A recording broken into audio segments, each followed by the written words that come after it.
5, 4, 3, 2, 1. Good morning. Good morning.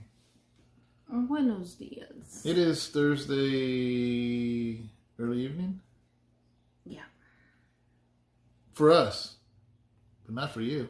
For you guys, it is Friday morning. Yay! Yeah. So, good news. Yeah, really good news. Tell Thursday morning, which was Thursday this morning for us, I got a call from the police department that they had found my son's car. That was really, really good news. The bad news is that they broke all kinds of stuff in it. So the ignition, they messed up the ignition. They broke the locks on them. Stole the battery. They stole the battery. They ripped out the. They took out. They took out the fuses. All the fuses. They didn't rip them out because they could put them back, which is weird. Is why would you take fuses out and leave them there? Yeah, they took all the fuses out. Then they broke the locks to the back. You can't even put the key into the back lock of the trunk to the ignition. And then you can't even move the gears anymore without putting a screwdriver or something inside where you actually move the drive, park, and neutral and all that. So I saw that. She was trying to mess with the paintings. So you can't even move the gears either. So it's really hard. But the fact is that we did get the car back home. So we're going to have... It drove? Yeah, it did drive. It had a full tank. Did they fill it? Or did Bubba leave it full? He left it full. Oh. Yeah. I thought, why nice thieves, they filled the tank up. But they did take all the paperwork and stuff like that. I wonder what they needed the paperwork for. But regardless, we got the car back. I had to pay $300 just to get it out of the impound almost. Yeah. And then another $100 and something just for a new battery. It had a brand new battery, you guys. Mm-hmm. I had just put a brand new battery in it. We had just started the transfer for this car. Mm-hmm. So we had tuned it up, got a battery for it, all that stuff. And the reason it was parked out there was because we've been waiting for the stickers, the tags that come in from DMV. Yeah. Because we just did a transfer. Yeah, my son had paid a good chunk of amount to get his car going. And then I got it smogged? Yeah, he had just paid it, it got fixed. Remember Alejandro came and he got it all detailed and everything because we had it sitting for some... Yeah, and we had it covered all that time and everything. So, it is what it is, guys. But I praise God that we at least got it out. We got it out of the impounds because they make money, you guys. Yeah, every day is a lot of money. It got brought in this morning. We go 4 hours later, and it's $280 something. Yeah, $286, and I'm like, whoa. I'm like, man, I should make my backyard an impound. Get rich. We'll store your car. I was like, yeah. I'll be like, I'll do half the price. That's crazy. But we got the car, thank God that we were able to bring it home. And we'll inspect it a little bit more, and I'll probably see if I can get a mechanic to look at it and see what can be done. But, thank God it wasn't worth it. Yeah. Yeah. Maybe we can still salvage it, Mm-hmm. Yeah. What else? I think that's it, right? Yeah, it worked, And... Yeah, I picked up paintings that Gavino framed. Yeah, pretty much it. It's been busy. I've been trying to get my stuff prepped for the galleries. Believe it or not, it's a lot of stuff because it's little, I don't know, little things. What do you call it? That add up. Yeah, the little tedious stuff. Yeah, like each painting has to have like, doesn't have to, but these things help, like a little card saying the name of the painting or whatever about the painting. Yeah, little setups and stuff. A little biography, and then we're doing miniature art and setting that up, and so it's a lot of little stuff, that, it just takes time. Yeah, a lot of details. Yeah, little details to make it look right, to make it presentable, because the whole idea is you're competing against other artists. So what is going to draw other people to my art? And like Sharon always says, presentation. You can have an amazing tasting meal, but if it's on a plate all sloppy, it's not going to get the attention of somebody else that does it. Even in those shows, those cooking shows, they always yell at them. What's his name? Gordon Ramsay? Gordon Ramsay. Yeah. So I tell women all the time, you can bring something in a Tupperware, but once you put it on a platter, the presentation changes tremendously. It makes so much of a difference, when you move something from a Tupperware over to a platter. It enhances everything so much more. Yeah. Yeah, and like before, like all these years, I would never sell paintings with frames because I don't know nothing about frames. I'm like, it's a frame's a frame, big deal. But then when I met Gavino, famous Gavino, he'd be like, you need to frame that thing, man. Remember at first, and I'll be like, I don't know, man, and then little getting to know him and stuff, it's like a frame can make or break a painting. Like, it just looks amazing. Yeah. And so this is taking it further now, because not only I thank God that we have famous Gavino on our side, because that in itself I think is going to help the presentation stand out. Ooh, can I show them my little one? That's why I put it there. Oh. I'll grab it. Yeah. So with other artists, like we talked to one gallery and they were surprised that I had my own framer. I was like, yeah, he's mine. Because people, it's hard to get frames. Frames are expensive. You go to Michael's, go to Michael's and get a little 8x10, a little tiny 8x10 frame. Custom made. Yeah, and you're going to pay money, with that frame shop at Michael's or Hobby Lobby or whatever, so Gavino's an amazing framer. Famous Gavino, don't forget it, but let me see. Show them that first or second. Here. Which one's this one? This one. Oh, I thought that one was mine. Where's mine? Oh, you want that one? Yeah. Let me grab it. Well, show them that too. It's right here. This is his little certificate of authenticity.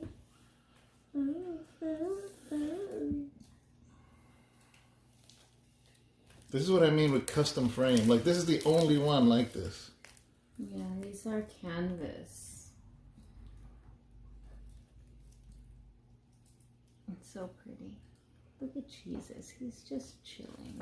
So that one is going to the gallery. Yeah, this one's going to the gallery. In Jamestown. Yeah. It's so beautiful. This one's kind of heavy. Yeah, it is. I love this one. You guys, this is the first time you guys are going to see this in a small canvas. This is the only time. The only time. So I finally had it. G-clade in canvas. It's a small one. So I only had one of these made.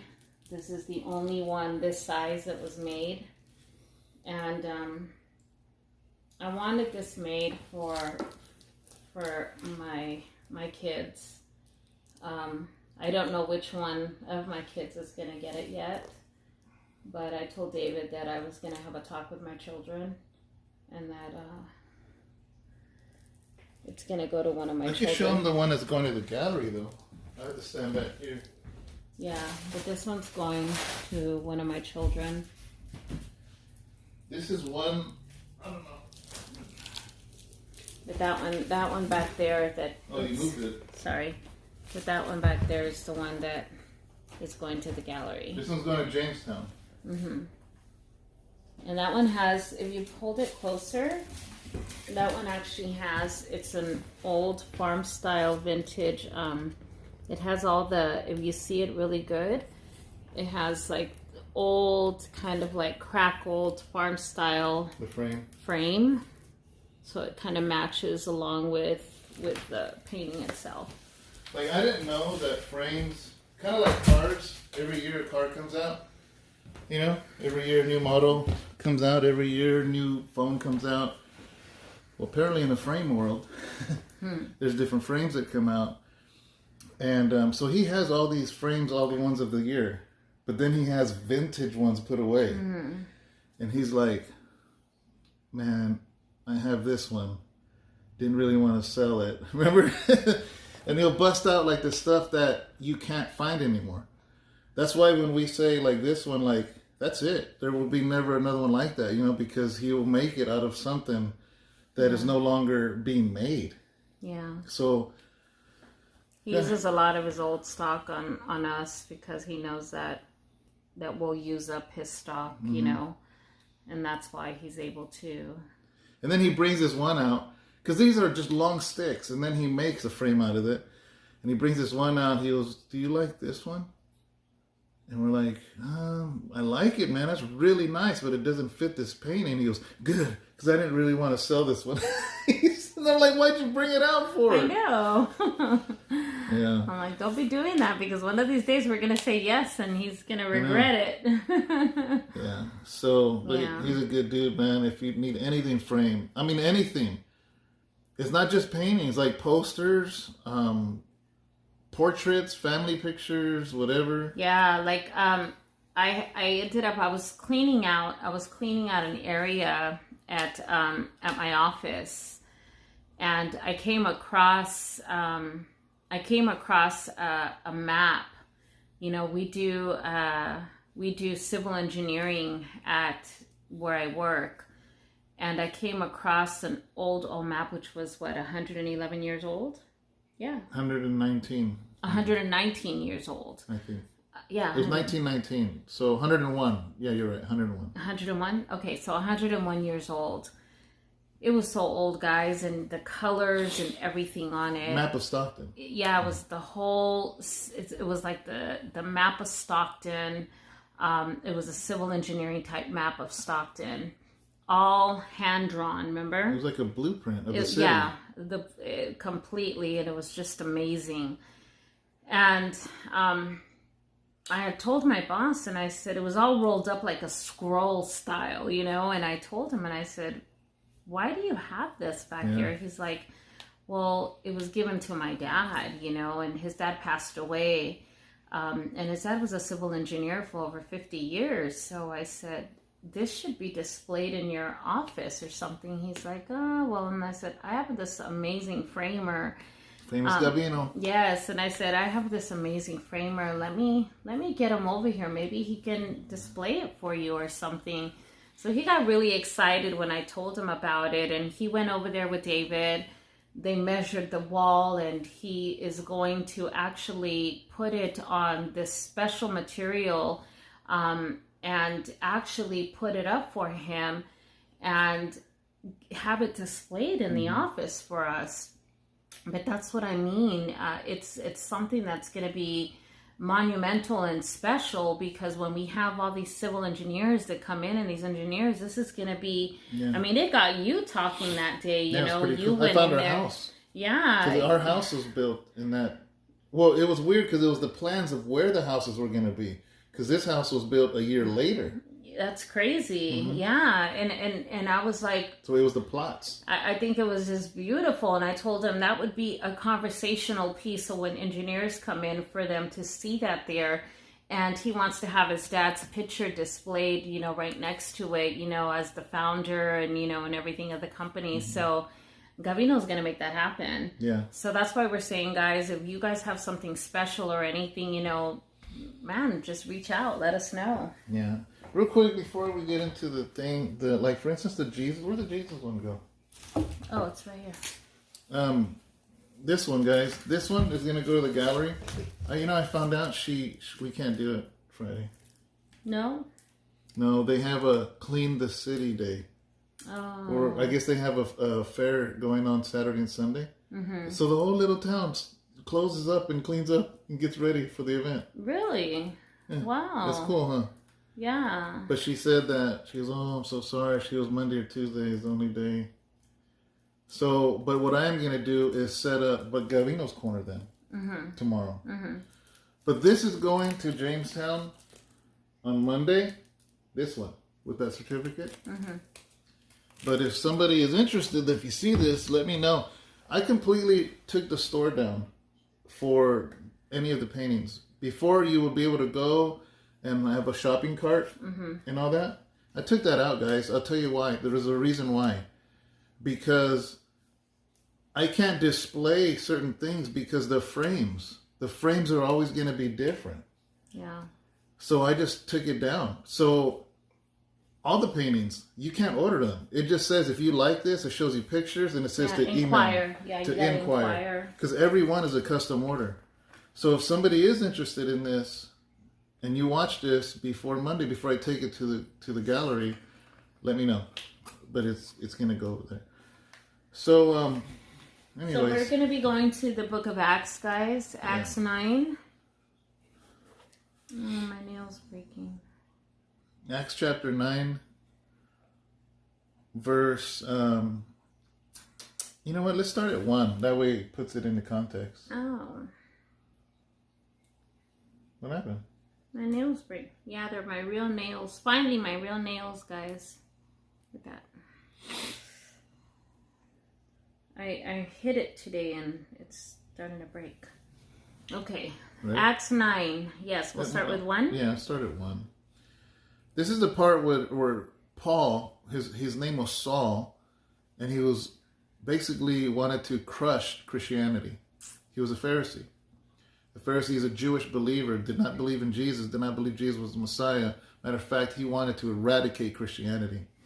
So he's on his road to Damascus. Yeah, right? He was on his way to Damascus because Christians were running away from Jerusalem to Damascus, and he knew that Damascus was a huge meeting point for many nations. And he's like, man, if I let these Christians go there, this thing's going to spread everywhere. So I got to stop it. Spread like wildfire. Yeah, so he basically had special papers from the authorities in Jerusalem, like a warrant to arrest any Christian. Okay, so this is what's happening on his way to Damascus. In chapter 9, verse 1, it says, Then Saul, still breathing threats and murder against the disciples of the Lord, he went to the high priest.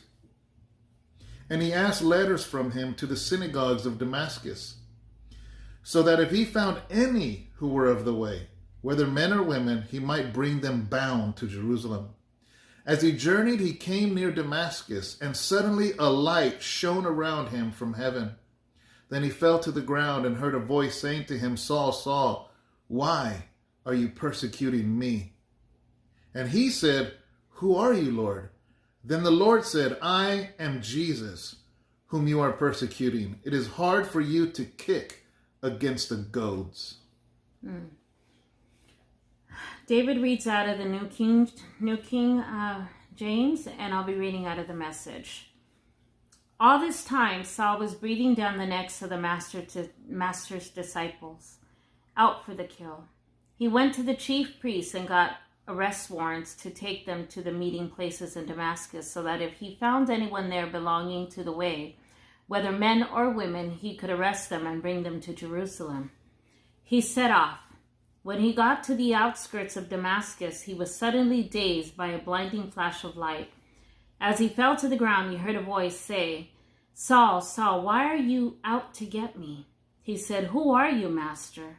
I am Jesus, the one you're hunting down. I want you to get up and enter the city. Should I keep going right there? Yeah, yes, that's still the verse. In the city, you'll be told what to do next. Okay.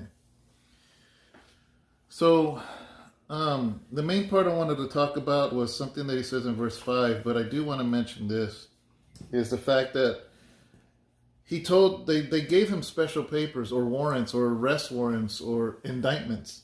Mm-hmm. That if he found anyone who were of the way. I think this is an important thing. I wasn't going to talk about it, but just as a footnote, is they weren't even called Christians yet.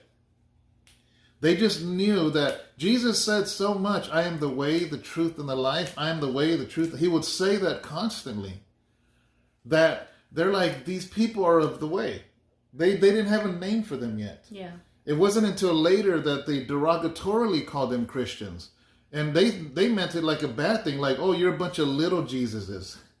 And they're like, hey, I like that name. Yeah, that's right. We are Christians, But so that's a little footnote here to know that they didn't have a name for this thing called Christianity yet. It was so brand new. Yeah. So he went to go find them, those who followed the way, whether men or women, to bring them back to Jerusalem under arrest, because he did not want this, what he believed was a lie or a poison, to spread. So this is the part I want to talk about. And you asked me what that means too. It says in verse 5, he said, who are you, Lord? Because the voice of Jesus, he didn't know who Jesus was. He was against Jesus. And he was a very religious man. So this voice, Saul, Saul, why are you persecuting me? And Saul knew it was the voice of God. He didn't know it was Jesus, though. That's not what I asked you, though. No, I know. Down here. Okay. I'm getting to that. So then he says, why are you persecuting me? And I like this answer where Saul says, who are you, Lord? So he was already acknowledging this voice was from God. Mm-hmm. And then he says, I am Jesus, whom you are persecuting. And this is the part you asked me about. It is hard for you to kick against the goads. Yeah, I didn't know what that word goad, the goad was. I didn't know what it was either, so I remember I was in prison and I'm like, what does this mean? And I looked into it. So back then they would have, remember how Mary and Joseph traveled with a donkey? Mm-hmm. So they would put these little carts on the donkeys so they would be able to carry things. And donkeys can be very stubborn. And if you know anything about donkeys, they'll kick you. Mm-hmm. They'll kick you. So if you tried to put a wagon on a donkey and the donkey did not want that wagon, there's so much strength in the back legs of a donkey, it would bust up that wagon. It'd break the whole thing into pieces. So what they would do, they would put these things called goads. Like basically it was like a pointy thing, like a spike. So that way if this donkey tried to kick back, it would hit its foot. It would hit its foot on the spike and it would hurt the donkey. So in other words, like, okay, go ahead, kick away. All you're going to do is hurt yourself. So it wouldn't do it anymore. You know what it reminds me of? It reminds me of the spikes that I bought for the kitty. Yeah. So, the way I trained my kitty, I remember the other day, Jennifer had asked me, does your kitty like to jump on things? Does she get onto the couch? Does she really like to? And I said, actually, no, she doesn't. She's actually trained, And most part. Well, no, she doesn't really get onto anything anymore. Because remember at the beginning, she was getting onto things. Yeah. And she doesn't, because I actually bought these things that have little spikes on them. And I put them out. It doesn't make them bleed, guys. It's for cats. Yeah, it's made for cats. What you do is you train them. So when, she would get onto things, it would actually scare her away from getting onto those things. So she learned not to get onto those things, and she never went on there anymore. So she doesn't like it unless she's invited to get onto somewhere. Like Matthew will be like, oh, come here, kitty. Because once the cat goes on it and doesn't like the sensation of it, mentally she won't go back on there again. So she doesn't like to get onto things anymore. So I'm kind of, I'm like, she won't go into rooms. She knows she's not allowed to go into our room. Or the kitchen counters. Yeah, she doesn't go onto kitchen counters or does any of that stuff. So for me, I just, You thought of that. Remember we used to put tape? We went to YouTube and it said to put double-sided tape on tables on there because they don't like that sticky feeling. Yeah. And it was funny, right? Because we'd come home and she'd be full of tape. Yeah, that's when she was a kitty cat. I remember at the beginning when we first got her. We had to try different things to train her. I started running out of tape. So when we first got her, that's what we had to do to train her and to try to learn different things.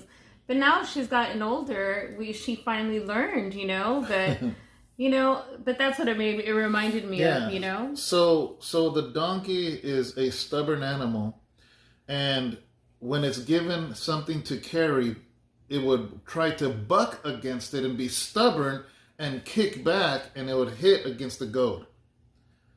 What's interesting is Jesus was referring to Paul as a stubborn donkey. Mm-hmm. He's like, quit being a stubborn donkey. Like, all you're going to do, you keep trying to fight me and what I have for you to carry. And the more you fight, the more you're going to hurt yourself. And I'm like, that's crazy. That is. That means God had something for Paul to carry. It's just like us. And Paul didn't want to carry it. And he's like, how long are you going to fight? How long are you going to kick against the goads? Because all you're going to do is hurt yourself. And that's where it becomes relevant for us. What has God called you and I to carry? And we're fighting God. That's right. We're just fighting God. Quit fighting it. And he's calling Paul a stubborn donkey, and he's calling us stubborn donkeys. There's another word for donkey that I'm not going to say, but that's what you're going to be if you keep fighting against God. He's like, how long are you going to fight me? All you're going to do is hurt yourself. And it's like Jesus finally had to tell him, you're over here trying to chase after Christians, but it's me that you're after. And that's why Saul goes, who are you, Lord? He goes, it's me, Jesus. Why are you persecuting me? And I love that too. That Jesus says, if you hurt those that are follow after me, you might as well be doing it to me. Yeah. Remember how he says, if somebody is hungry and you feed them, you're feeding me. Do you remember? I don't know if you remember me telling you this story, but I remember that I had told you that I had actually, my sister was going through, she was battling something spiritually, like she was going through something demonic or something, and I had went into her house, and she had practically, like, she was starting to rip off the mirror off of her wall and everything. Remember I told you that. And I don't know what she had been dabbling in or what was going on at that time in her life, but she was hysterical. And I remember going into the room, and it was a dark room, and she was acting very like demonic in a sense.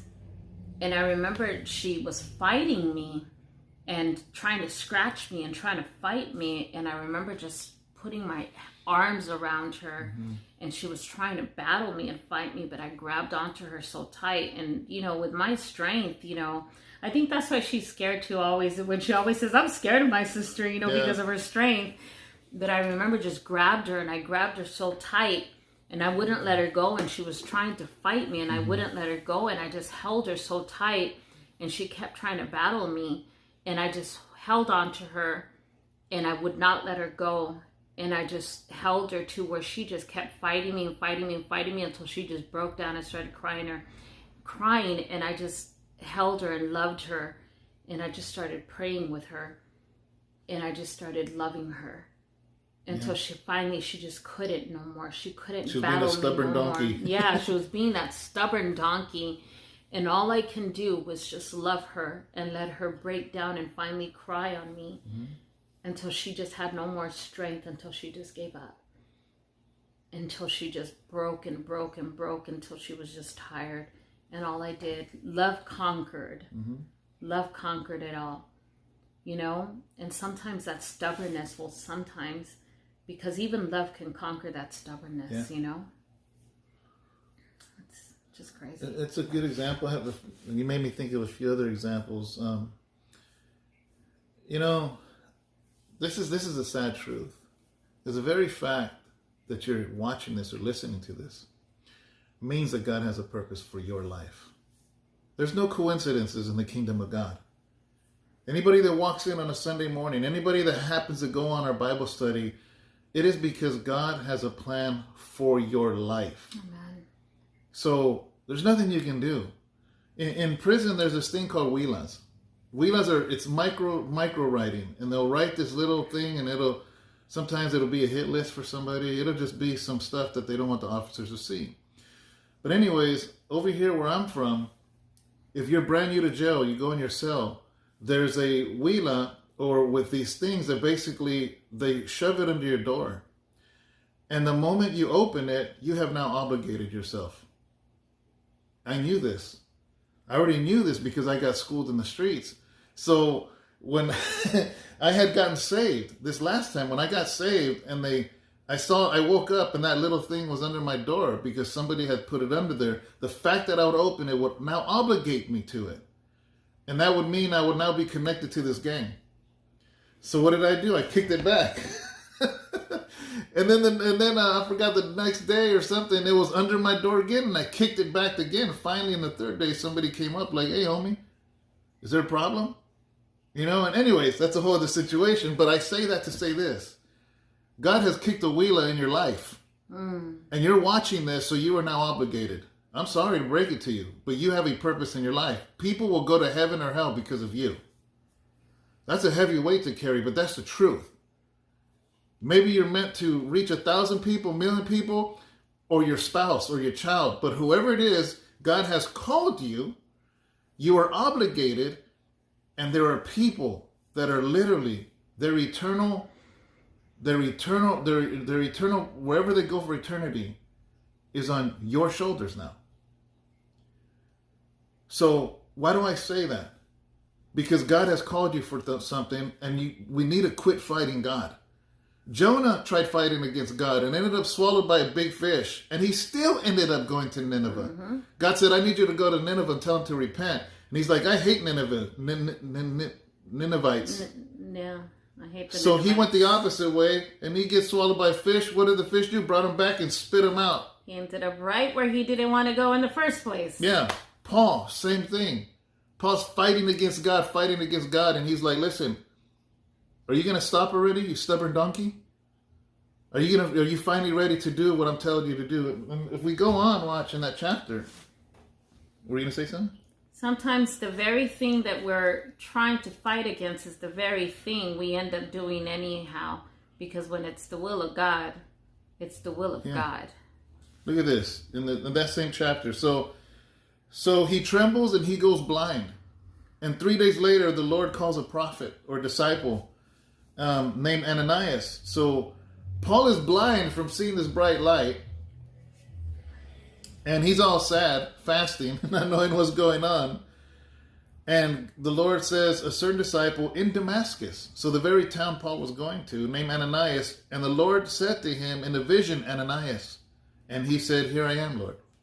And the Lord said to him, arise and go to the street called Straight, and inquire at the house of Judas for one called Saul of Tarsus, for behold, he's praying. So he's like, I want you to go and find this Saul, because he's praying. And in a vision, he has seen a man named Ananias coming in and putting his hand on him so that he might receive his sight. So Ananias is given this word. Look what Ananias does. He almost kicked against the goads himself. Look what Ananias said. He goes, Ananias answered, says, Lord, I have heard from many about this man, how much harm he has done to your saints in Jerusalem. And here he has authority from the chief priest to bind all who call on your name. So he was kicking the goads too. Yeah. God just gave him a direct order. And he wants to argue and say, hey, do you know who this, as if God doesn't know? Yeah. He's like, this is a guy that's arresting everybody. And I love this. This is the part I want to get to. Verse 15, but the Lord said to him, go, for he is a chosen vessel of mine to bear my name before Gentiles, kings, and the children of Israel.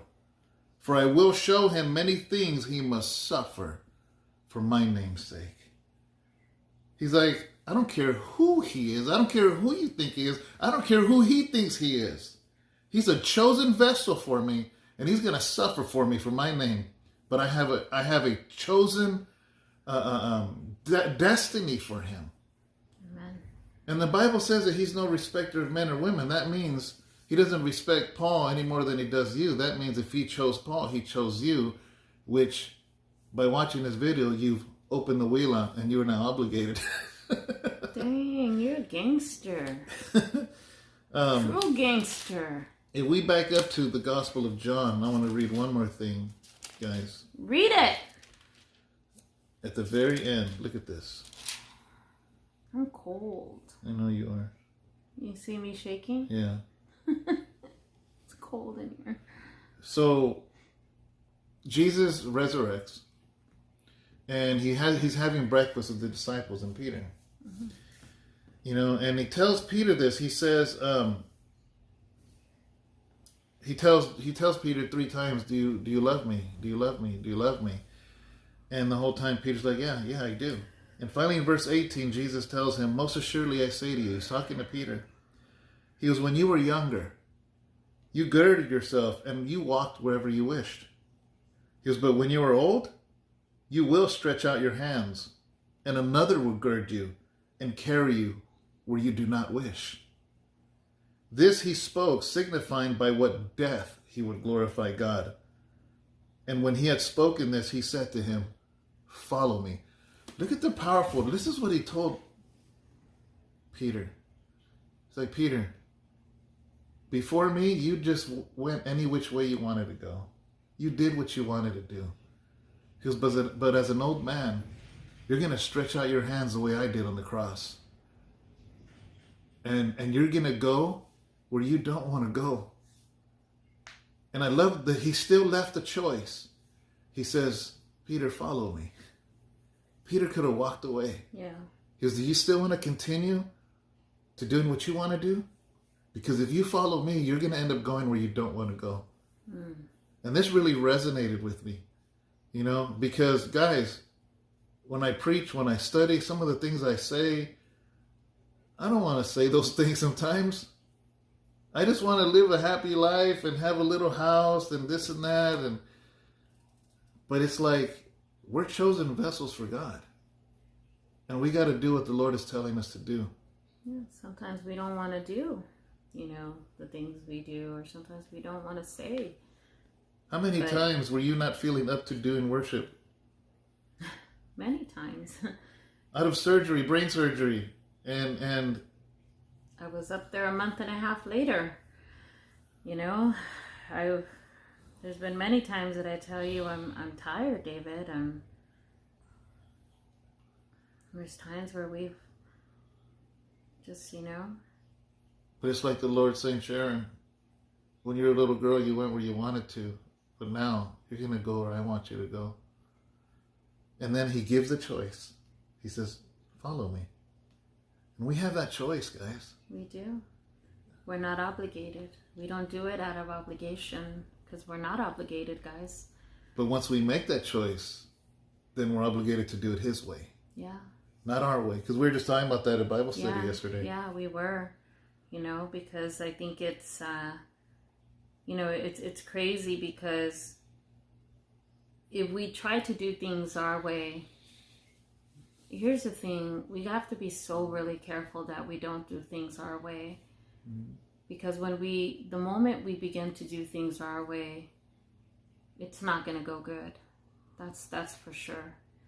So we got to be very, very careful that we don't do things our way. You know, we have to allow the Lord to lead us in the way that he desires. And we just got to be careful that we hear his voice and we stay on the path of righteousness to what it is that he is wanting. I think that's important. Yeah. Right? That we always continuously seek what it is that he wants. You know, I think there's such a fine line that, you know, people have to be careful with being too over religious and just being real, you know, and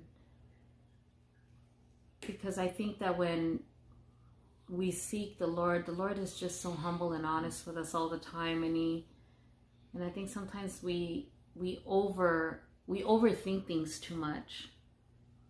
Yeah, sometimes I think I need to think about things more. Yeah. But yeah, you're right.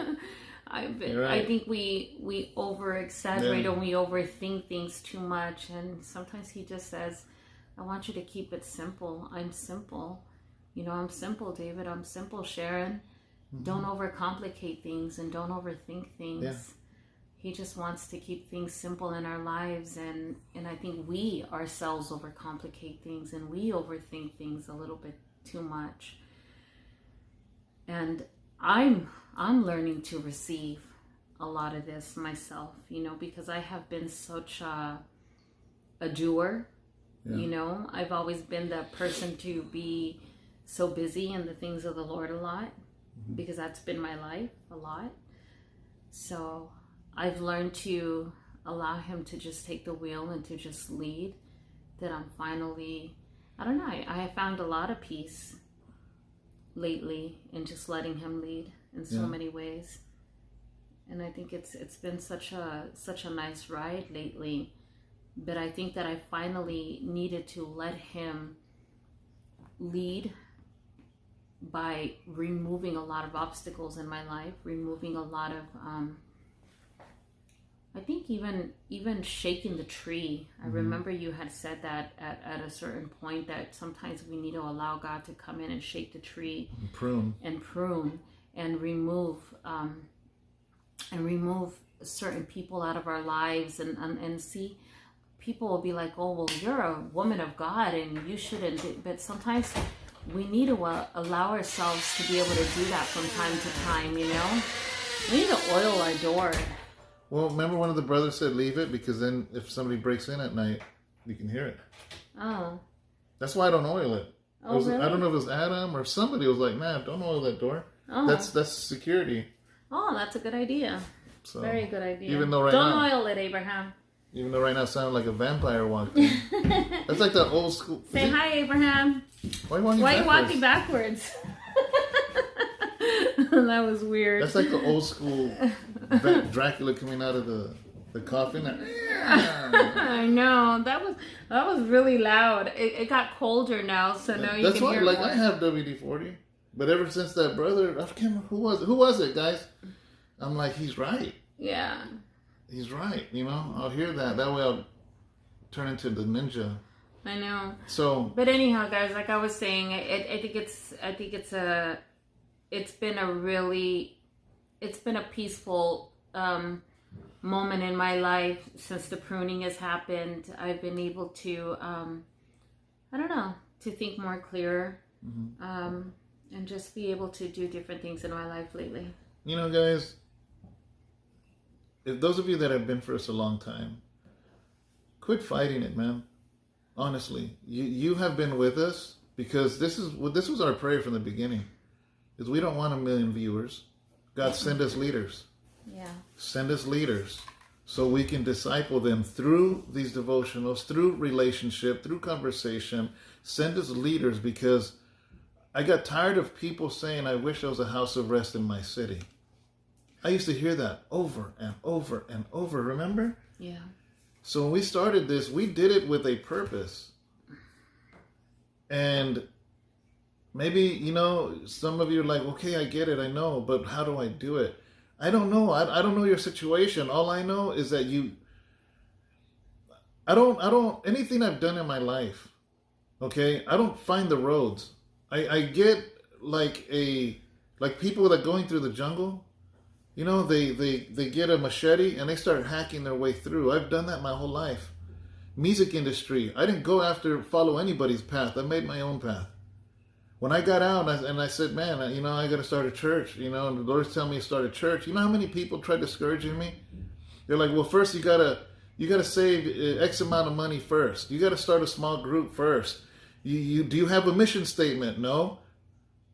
Do you have a vision statement? No, but I just know that the Lord told me to preach. And if I would have second-guessed myself every time, here's the difference though. I know I wasn't forcing my way in. I knew what God was impressing on my heart, and it was urgent, and I have learned a lot along the way. But you know what? It's like sometimes I think like, man, did I start the church too early? And I've said that many times. But then I start thinking, man, but what if there's people that wouldn't have got saved if I would have waited? Yeah. So, I'm not regretting where I'm at right now. I went through some hardships when the church started. I'm so grateful, though, that the Lord sent me Sharon, because she helped in the ways I didn't know how to do.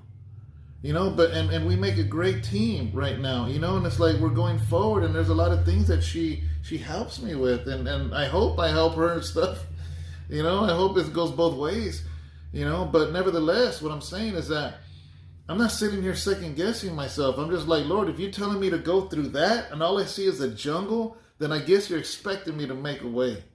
Absolutely. And I say that because there's some of you that know you're called, you know, and you're just like, I don't get it. Which way to go? And you know what? Maybe it's through that jungle. And I really, truly believe that this is paving the way. Yeah. And for you may be like, yeah, but when... But see, the thing is that this is that moment, like you're saying, you're going through the jungle and it's paving the way and it's taking the time, because right now you guys we're building relationships. We're building something here, something like no other. I mean, when have we ever been able to build bonds like this? Mm-hmm. You know, it has been... I mean, I'm just going to use an example. Like, I've been able to, I'm going to put this out there, like with Alex and his family. Mm-hmm. You know, to see the bond that has been able to build, the bridges, Alex Alves. Oh, okay. You know, Alves. They said that they pronounce it Alves. I pronounce it Alves. I pronounce it Alves too. But, you know, it started with the YouTube family. Mm-hmm. You know, and slowly he started to gravitate and started to come to the church once in a while. Mm-hmm. And then it started to go out to the trips. Yeah. And slowly started to meet all the families within the church. Mm-hmm. And, you know, we started to see leadership in him. And then now it seems like he has a bond with our families, you know. Starting to. Yeah, and everybody knows him, not just on YouTube, but, you know, and at the church as well. Yeah. And he has communication. He has built relationships and friendships with the people at the church, with the people on YouTube. And you see that now. Yeah. Now he's been able to bridge on both ends. Mm-hmm. And we see that. And see, there's something being built there. And I believe that that's what's happening with other people mm-hmm. within this little family as well. And it's going to continue to happen. And this is what the Lord has had planned all along, because it's starting to happen with others as well. Yeah. And it's going to continue to happen. There's no blueprint for what we're doing. There's no like saying, hey guys, we're doing this because this ministry did this or that ministry did this or this. No, man, it's organically, guys. We're just going. Yes. You know why? Because the Lord said to do it. And he said to go. Because I'm not going to kick against the goads. I don't want to be a stubborn mule. I want to do what God has called me to do. You know, and you just got to do it. And quit wasting time. Because there's people's lives and souls at stake. I don't know how else to say it. Just be bold and understand that, you know, a soldier does not have to answer his mission. Just got to make a choice, guys. He's just given the mission. That's it. You know, imagine a soldier being caught that's fighting and the enemy catches them. Like, why did you do this? Why? Because I was ordered to. Yeah, but what's the plan? I don't know. I'm ordered to. I'm ordered to destroy you. And that's it. Here's my name, here's my rank. You know, and it's like, it's the same thing. So we get so in our heads about, well, what if somebody asks me why I'm doing this? What if somebody asks me? And it's like, dude, you are a soldier, we are soldiers, and we are given a command to go and make disciples of all nations. That's it. Sometimes it's better not to know why, because if we know why, we'd mess it up. Yeah. Sometimes it's better not even...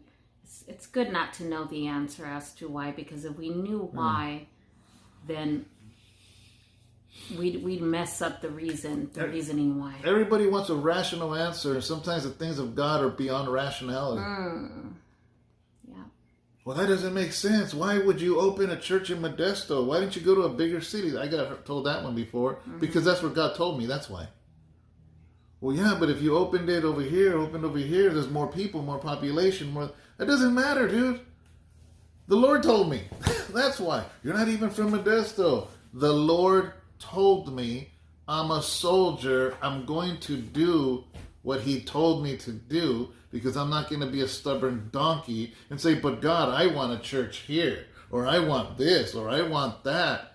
I'm just going to do what he's telling me. That's it. He told Peter, you're going to go where you don't want to go. He told Paul, you're going to suffer for me. Mm-hmm. But I have chosen you as a chosen vessel. And that's it. Simple as that. Amen.